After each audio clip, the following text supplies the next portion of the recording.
მე ვახსენე, რომ სულიწმინდა მართავს ეკლესიას.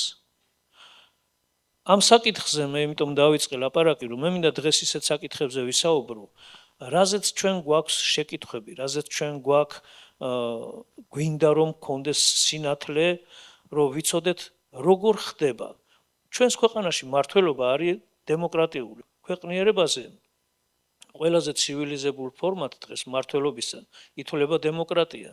და მიდის აქ არჩევნები რაღაცა ესეთი, ზოგან არის მონარქიული მართლობა, ზოგან სხვადასხვა მართლობაა, მაგრამ ეკლესიაში არის თეოკრატიული მართლობა. და თეოკრატიული მართლობა ნიშნავს, რომ ეკლესია იმართება სულიწმინდით.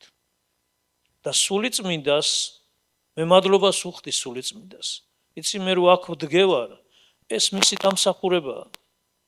სულიწმინდის გარეშე მე შეიძლება ვეღარავის ვერ ვეხილე ცხოვრებაში. ისეთი ცხოვრება მქონდა. მაგრამ მადლობა მას, რომელმაც იშრომა ჩემში და მომიყვანა აქამდე. წლების წინ ვერც კი წარმოვიდგენდი ჩემ თავს ასეთ მდგომარეობაში. მაგრამ კიდევ ერთხელ ვიძახი მადლობა ღმერთს, სულიწმინდას, იესო ქრისტეს, რომ მე აქ ვდგევარ. მაგრამ ამ ეკლესიაში როცა მოვედი, წინამსახურებაზე მე ერთი რაღაცა აღნიშნე და ვთქვი, რომ მე დავიბადე დედაჩემის და მამაჩემის ოჯახში და ეს ჩემი არჩევანი არ იყო. ღმერთმა თვითონ აგვირჩია თითოეული ჩემთაგანი სად დაუბადებულიყავით, ვის ოჯახში დაუბადებულიყავით და მე 1000%-იანი ვარ დარწმუნებული, რომ სულიწმინდამ არჩია ჩემთვის ის ოჯახი, სადაც ზეციდან უნდა ვშობილიყავი, სადაც მე სულიერად უნდა გავზრდელიყავი და აი ეს არის ის ადგილი, სადაც მე სულიწმინდამ მომიყვანა. არც თქვენზე ხართ აქ შემთხვევით. იცი, გორში, თვითონ გორში, საქართველოში მით უმეტეს და სხვა ქვეყნებშიც უამრავი ეკლესიები არიან. უამრავი ოჯახები არიან, სადაც შეიძლება ჩვენ დაუბადებულიყავით ფიზიკურად და უამრავი ეკლესიები არიან, სადაც ჩვენ შეიძლება დაუბადებულიყავით ზეციდან და იმ ოჯახის წევრები უნდა ყოფილიყავით. იქ უნდა გვეცხოვრა იმ ოჯახში და გვეზრუნა იმ ოჯახზე. როგორც მე არ შემიძლია ჩემი ოჯახის გარეშე ცხოვრება, ასევე არ შემიძლია იმ ადგილის გარეშე ცხოვრება, იმ ეკლესიის გარეშე, სადაც მე სულიწმინდამ მიმიყვანა. და სულიწმინდა არის ზუსტად ის, ვინც ჩვენ ყველანი აქ ასე ხართ მოყვანილები. შემთხვევით არავინ არ მოსულ ხართ. ყველანი აქ სულიწმინდამ მოგიყვანა, იმიტომ რომ შეგვაკავშიროს ერთ სხეულად, რომელიც იესო ქრისტემ თავისი სისხლის ფასად გამოისყიდა. ამიტომ თუ გვინდა რომ ჩვენ სხეულის ნაწილები ვიყვეთ, უნდა უსმინოთ სულიწმინდას. მაგრამ მე რომ მოვედი ამ ეკლესიაში და მომიყვანა ამ ეკლესიაში სულიწმინდამ, მე აქ კედლები არ დამხვედრია, არც მინდორი დამხვედრია, არც სკამები დამხვედრია. აქ დამხვდნენ პიროვნებები, რომელიც სულიწმინდის მიერ გამოყენებული იქნენ როგორც ჭურჭლები იმისათვის, რომ მე სულიერად გავზრდილიყავ. და რომ გავიზარდე სულიერად, არის მათი დამსახურებაც, იმიტომ რომ ისინი ასრულებდნენ იმ საქმეს, რაზეც სულიწმინდა ეუბნეოდა. ანტიოქიის ეკლესიაშიც უამრავი ქრისტიანი იყო სულიწმინდით აღსილი. ისინი სულიწმინდას და ღმერთს არანაკლებ უყვარდა ვიდრე პავლე და ბარნაბა. მაგრამ აქ ჩანს ხუთი ადამიანი, ხუთი პიროვნება, რომელიც ღმერთს ემსახურებოდა. ეს გუნდი იყო მართველი გუნდი ამ ეკლესიისა და რის გაკეთებაც უნდოდა დემოკრატიულად ათასობით ქრისტიანს კი არ უთანხმდებოდნენ, სულიწმინდას უთანხმდებოდნენ. იცი, სწორ ეკლესიაში არის ზუსტად ასეთი მართლობა.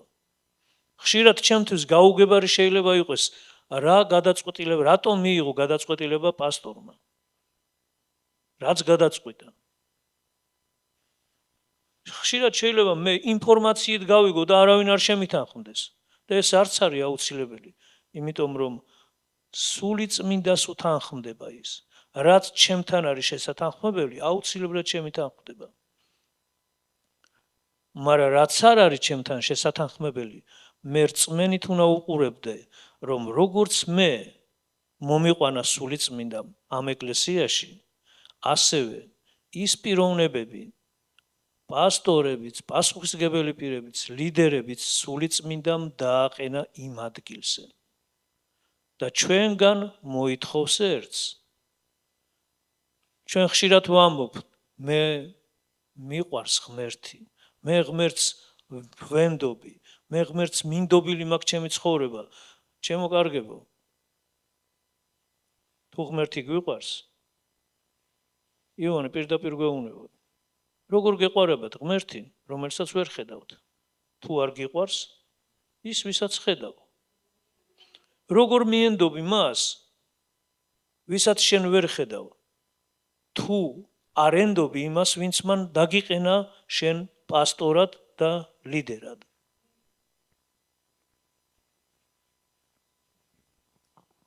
თუ ჩვენ გვინდა რომ იგივეს ვგრძნობდეთ, იგივეს განვიცდიდეთ, იგივე ხედვაში ვიყვეთ, საითაც ეკლესია მიდის, მაშინ ჩვენ სული წმინდას უნდა ვთხოვოთ, რომ ჩვენც იგივე დაგვანახოს, რასაც ჩვენს პასტორებს თუ ლიდერებს თუ პასუხისმგებელ პირებს აჩვენებს. სული წმინდა უნდა წარმართოს თითოეული ჩვენთაგანი. აქედან ლაპარაკით, ჩემზე უკეთესად შეიძლება ბევრმა ილაპარაკოს, მაგრამ თუ სული წმინდასთან არ ექნება ურთიერთობა, ის თავისას გეტყვის და არა იმას, რაც ღმერთს უნდა რო თქვას. ამიტომ მე არ მინდა ასეთი ვიყო, რომ მე ვილაპარაკო, მე მინდა რომ ღმერთისგან ვიყო გამოყენებული და მან ილაპარაკოს ჩემგან. საქმე მოციქულთა 10:38 მინდა წავიკითხო. ჩვენ ვიცით, რომ ღმერთი სამპიროვანია, მამა, ძე და სული წმინდა. და ვიცით, რომ იესო ქრისტე ღმერთია, მაგრამ უყურეთ რა წერია აქ. საქმე მოციქულის 10:38. როგორც ცხო ღმერთმა სული წმინდით და ძალით იესო ნაზარეველს, რომელიც დადიოდა სიკეთეს იქმდა, კურნავდა ყველას ეშმაკისაგან დათრგუნულებს, რადგან ღმერთი იყო მასთან. თვითონ ხო ღმერთი იყო, მაგრამ აქ წერია, რომ ღმერთი იყო მასთან. ის ცხო ღმერთმა სული წმინდით და თითოეულ ჩვენგანს გვჭირდება სული წმინდა. სული წმინდის გარეშე ჩვენ ვერასდროს გავუგებთ ერთმანეთს, იმიტომ რომ ჩვენ ყველა სხვადასხვა ხასიათი გვაქვს. და ერთადერთი სული წმინდას შეუძლია, რომ ჩვენ ხასიათებზე იმუშაოს. იცი დაწერილია და ვიცით ეს ჩვენ, რომ თავარი არისო რწმენა, იმედი და სიყვარული. მაგრამ რწმენა და იმედიო გაქრებაო და სიყვარული რჩება. და ასევე ჩვენს, როცა იმ ქვეყანაში გადავალთ, ჩვენი სხეული აქ დარჩება, მაგრამ ჩვენი სული და მშვენივა იქ წავა და ჩვენი ხასიათებიც იქ გავყვება. სული წმინდას უნდა რომ ჩვენ ხასიათებზე იმუშაოს. მადლობა კიდევ ერთხელ სული წმინდას, რომ ის ჩემს ხასიათებზე შრომობს. მაგრამ თუ მე არ მივცემდი მას ამის ნებას და უფლებას და თუ არ მექნებოდა მე ამის სურვილი, დავრჩებოდი ისევ ის, ვინც ვიყავი. და ეს ძალიან ცუდია. კიდევ ერთი ადგილი მინდა წავიკითხო სული წმინდასთან დაკავშირებით.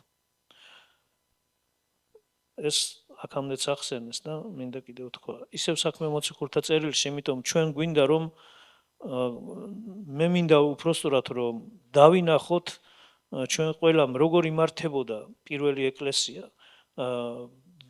და რომ ჩვენს ეკლესიაშიც მივხვდეთ რატომ არის ესეთი მმართველობა. საქმე მოციქულთა წერილის მე-20 თავი 22 მუხლიდან. გაუფრთხილდით თქვენს თავსაც და თქვენს სამწყოსაც, რომლის ზედამხედველათაც სული წმინდამ დაგადგინათ, რათა მწყემსავდეთ ღმერთის ეკლესიას, რომელიც მან საკუთარი სისხლით შეიძინა.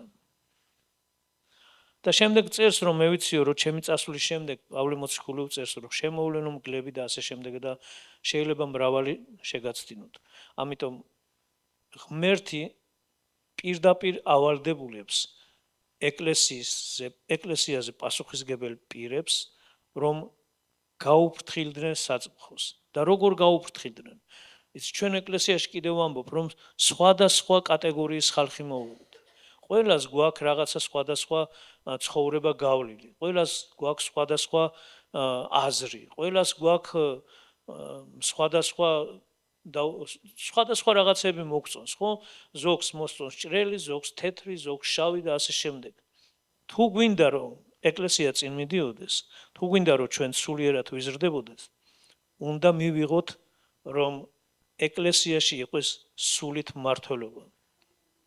ჩვენ პასუხისგებელი პირი როცა გავხდებით და რაღაცაზე ავიღებთ პასუხისგებლობას, მერე მივხვდებით რამდენად ძვირფასია რომ ჩვენ გვმართავდეს არა გარემოებები, არა ხალხი, არამედ სულიწმინდა.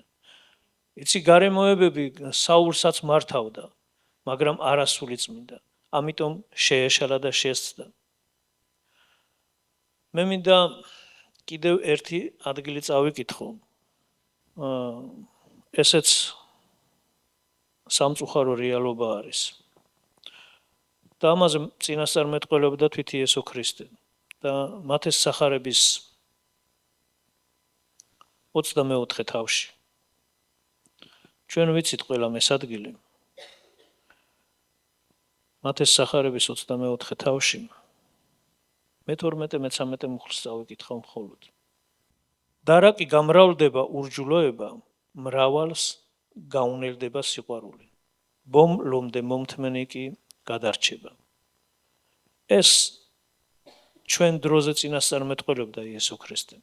აქ ბევრ რაღაცაზე ელაპარაკებოდა თავის მოწაფეებს და ერთ-ერთი არის ურჯულოების გამრავლება.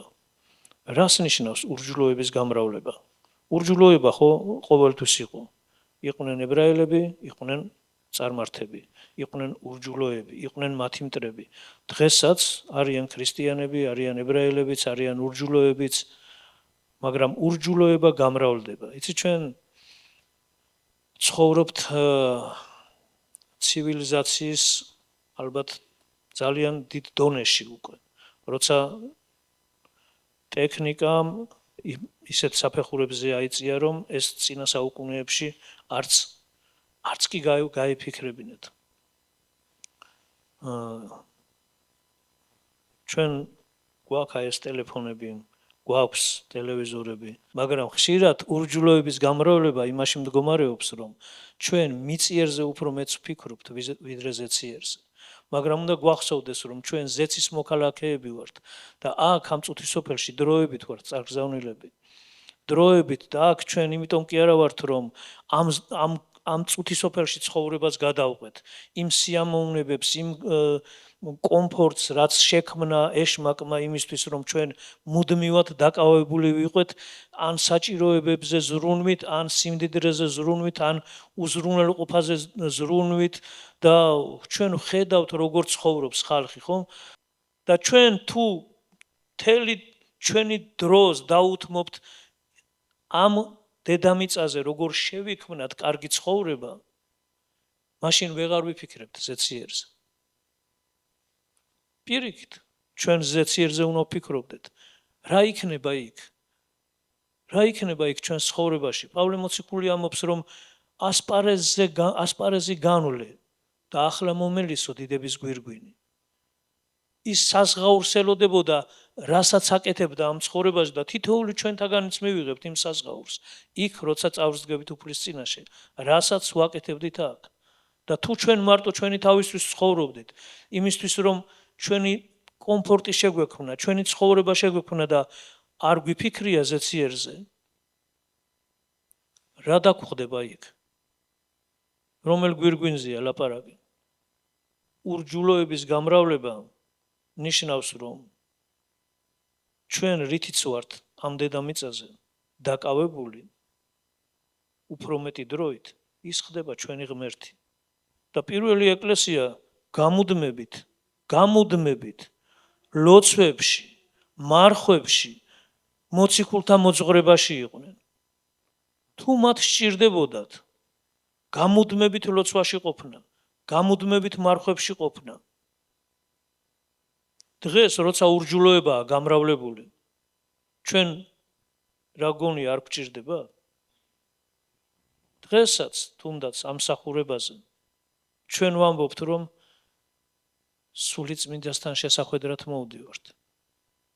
მაგრამ არის კი ესე? სათანადო პატივს მივაგებთ კი სულიწმინდას? მათ ეს სახარებაში ამბობს, რომ ყველანაირი ცოდა მოგეტევებათ. იესო ქრისტეს გმობაც კი მოგეტევებათ, მაგრამ სულიწმინდისა არა. როგორი ურთიერთობა გვაქვს სულიწმინდასთან? ჩვენ ვამბობთ, ღმერთი გვიყვარს, მაგრამ ღვთისმოშიშების გარეშე სიყვარული არ არსებობს. თუ ღმერთს თან ღვთისმოშიშებით არა ვართ, ღვთისმოშიშება თავის თავში ძალიან ბევრ გაგებას მოიცავს. ეს მის აღიარებას ნიშნავს, როგორც ღმერთის. ეს მასთან მოწიწებით, თრთოლვით დამოკიდებულებას ნიშნავს. ეს მისი მორჩილებას ნიშნავს, მისი ხმის მოსმენას ნიშნავს. და ბევრი რამე შეიძლება ჩამოვთვალოთ, რასაც ღვთისმოშიშება ნიშნავს. შეიძლება სიტყვით ეს ვერც კი გადმოვცენ, რას ნიშნავს ღვთისმოშიშება. და თუ გვაქვს სულიწმინდის მიმართ ეს დამოკიდებულება, მაშინ ეკლესიაში სხვანაირი განწყობით მოვართ. მაშინ სხვანაირად მოვართ. იოანეს იესოს მკერდზე ედო ხოლმე თავი. მაგრამ როცა გამოცხადების პირველ თავში ის ატაცებული იქნა მესამე თავზე და დაინახა იესო, მკვდარივით დავეციო მის ფეხშით. ესაია წინასწარმეტყველი იყო, მაგრამ როცა ისიც თან დასწრებაში ღმერთთან მივიდა, მოუკვდებიო ეხლა, იმიტომ ბაგეუწმინდური კაცი ვარო. თუ სულიწმინდაა ჩვენში, ის ნათელია, ის სინათლეა, ის ჩვენს ცოდვებს, ლაქებს, რაღაცებს, რაც ჩვენ გვადმონაშთი, ყველაფერი სააშკარაოზე გადმოგვაქვს და ჩვენ გვეშინია, რომ ესენი ჩვენში არ დარჩეს. მაგრამ თუ ამას ვერ ვამჩნევთ ჩვენ თავში, ჩვენს ხასიათებში, მაშინ უნდა დავფიქრდეთ. არის ჩვენში სულიწმინდა? გვაქვს მასთან ურთიერთობა? თუ ეკლესიაში მოვდივართ, იმიტომ რომ ერთმანეთს შევხვდეთ, რაღაც ინფორმაციები გაუზიაროთ, ჩვენ ღმერთთან ურთიერთობა უნდა ვისწავლოთ თითოეულ ჩვენთაგან. ჩვენ დროში, როცა ურჯულოებაა გამრავლებული, განელებული არის ეს ყველაფერი. გამოცხადების თავში მესამე თავი ეს ხშირად წაგვიკითხია ლაოდიკიის ეკლესიაზე. მოდი წავიკითხოთ ეს ადგილი კიდევ.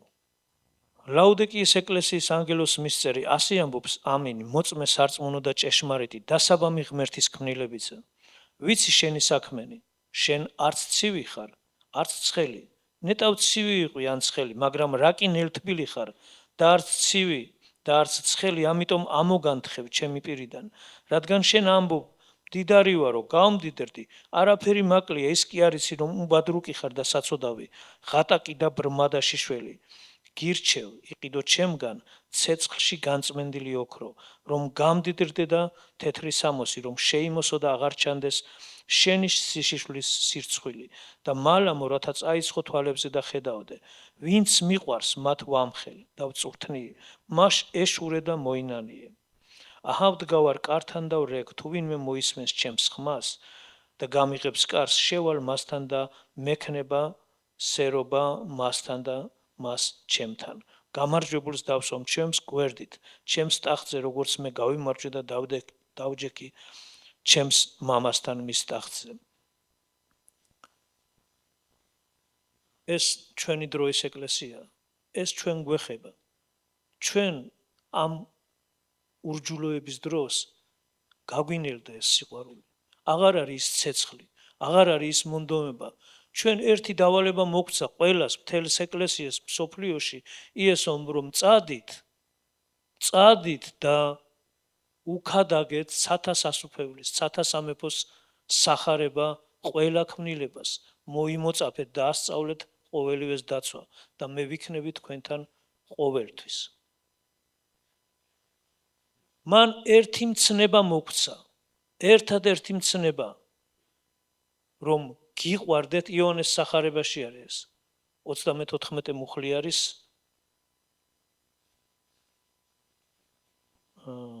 მე-13 თავის 34 მუხლია, რომ ისე შეიყვარეთო ერთმანეთი, როგორც მე შეგიყვარეთ.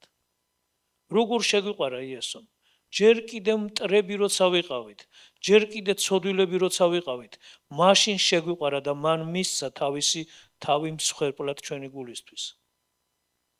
ვასრულებთ ჩვენ ამ მცნებას, ერთი მცნება მხოლოდ.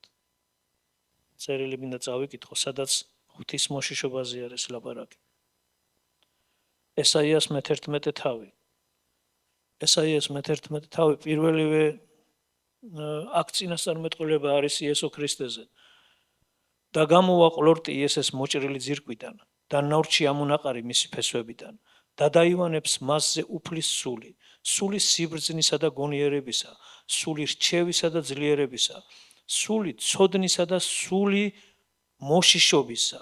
უფლის მოშიშება ავსებს მას, დანახულით არ განსჯის და გაგონილით არ გადაწყვეტს. ღარიბთა საქმეს პატიოსნად განსჯის და სისწორით განიკითხავს ამ ქვეყნის ჩაგრულთ.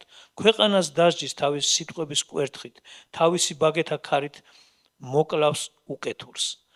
იესო ქრისტეზე არის წინასწარმეტყველება და წერია, რომ ის უფლის მოშიშებით აივსებაო და უფლის მოშიშებით განსჯის ყველაფერს. ასევე მეორე ადგილი არის უკვე ებრაელების წერილში, სადაც ასევე იესო ქრისტეზე არის ლაპარაკი, ებრაელების მე-5 თავი. მან იესოზე არის ლაპარაკი. თავის ხორციელ დღეებში ძრიელი ღაღადით და ცრემლით შესწირა ლოცვანი და ვედრებანი მას, ვისაც შეეძლო მისი ხსნა სიკვდილისაგან და შესმენილი იქნა ღვთის მოშიშობის გამო და თუმცა ძე იყო ტანჯვით ისწავლა მორჩილება. იესო ქრისტე წარმოიდგინე თვითონ ღმერთი იყო და მანო ლოცვანი აღავლინა, ვედრებანი, ვისაც შეეძლო მისი სიკვდილისაგან ხსნაო. და ის ღვთის მოშიშების გამო იქნა მისი ლოცვები შესმენილი.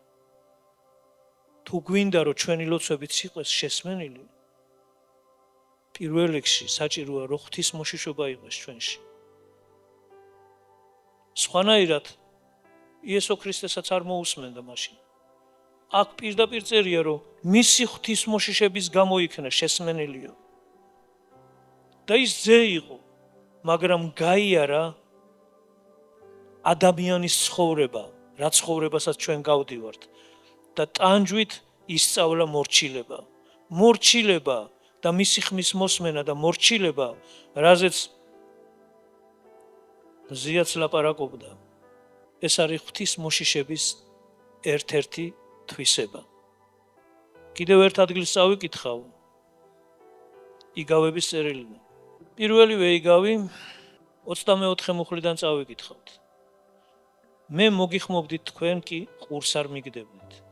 ხელს გიწვდიდით, მაგრამ გამგონი არავინ იყო. თქვენ უგულებელყავით, ყველა ჩემი რჩევა და ჩემი შეგონებები არ ისურვეთ. ამიტომ მეც გავიცინებ თქვენს უბედურებაზე. გავიხარებ, როცა თავზარი დაგეცემათ. როცა ქარიშხალივით დაგაცხრებათ ზრწოლა და უბედურება გრიგალივით დაგატყდებათ თავს, როდესაც გეწევათ უბედურება და გასაჭირი. მაშინ მომიხმებენ და მე არ ვპასუხებ. ძებნას დამიწყებენ და ვერ მიპოვიან. იცი რატომ? 29-ში არის პასუხი.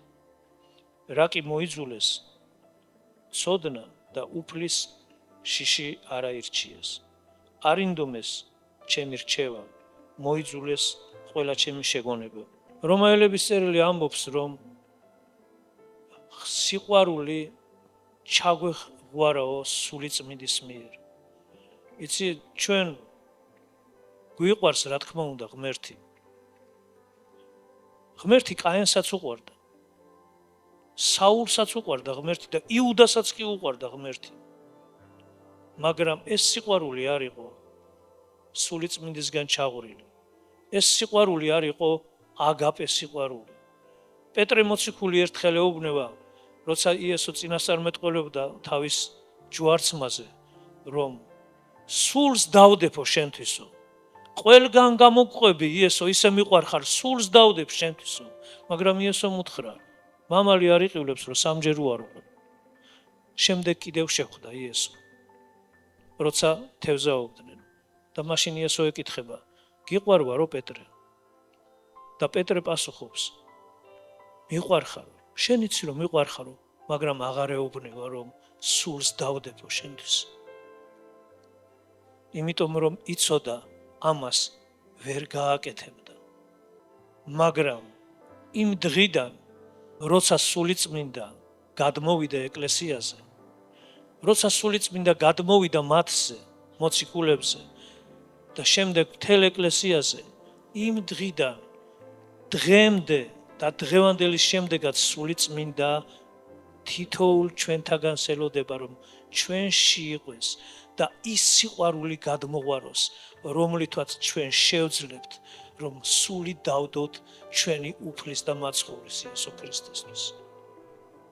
რომლითაც ჩვენ შევძლებთ, რომ ღვთის მოშიშებით ვიცხოვროთ და ღვთის მოშიშებით დავემორჩილოთ ერთმანეთს.